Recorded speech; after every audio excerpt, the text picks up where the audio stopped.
রাত তখন প্রায় 11:30। ঢাকা শহরের অন্ধকার গলির ভেতর দিয়ে একা হাঁটছিল রাহাত।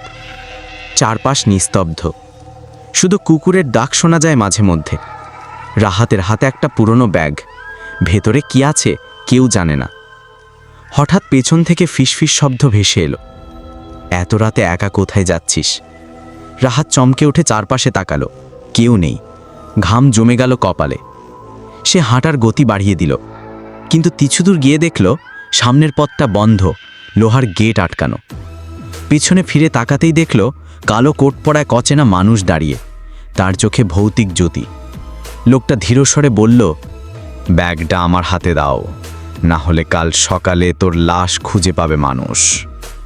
রাহাত কাঁপা গলায় বলল, না, এটা আমি দিতে পারবো না। লোকটা এগিয়ে এলো। হঠাৎ করে রাহাত ব্যাগ থেকে একটা ছোট ছুরি বের করে তার দিকে ঝাঁপিয়ে পড়ল, কিন্তু ছুরিটা লোকটার গায়ে লাগার সঙ্গে সঙ্গে সে মিলিয়ে গেল ধোঁয়ার মতো। রাহাত স্তব্ধ হয়ে গেল। হঠাৎ ব্যাগের ভেতর থেকে শিশুর কান্নার শব্দ ভেসে উঠল। রাহাত ব্যাগ খুলতেই জমে গেল আতঙ্কে।